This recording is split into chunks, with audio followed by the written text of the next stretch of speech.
Assalomu alaykum. Mening ismim Nurmuhammad. 23 yoshdaman. Hozirda Bolgariyaning Sofiya shahrida ishlayman.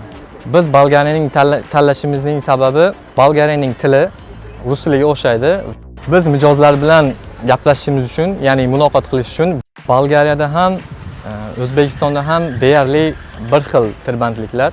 Albatta bu yerda ko'p do'stlar orttirdim.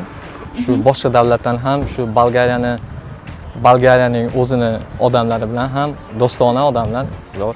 Bolgariya juda yaxshi, osoyishta, tinch shahar. Menga juda yoqdi. Bolgariyada oyliklar zo'r, ayniqsa biz uchun yaxshi to'laydi. Qanday chiqimlar bo'lsa, shu chiqimlarni firmaning o'zi to'lab beradi. Bizdan hech qanday narsa talab qilinmaydi. Albatta men juda ko'p sayohat qilaman.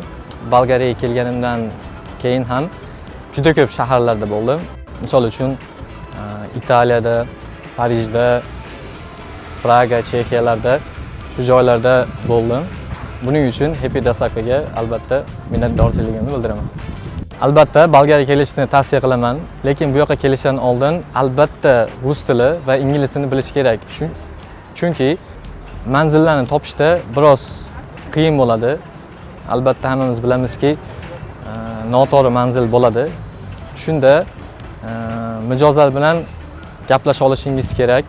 60-70% bolgarlar ingliz tilini biladi. Agar rus tilida gaplasha olmasangiz ham ingliz tilini bilishadi. Shuning uchun men sizlarga ingliz tili va rus tilini mukammal darajada bilib kelishlikni tavsiya qilaman.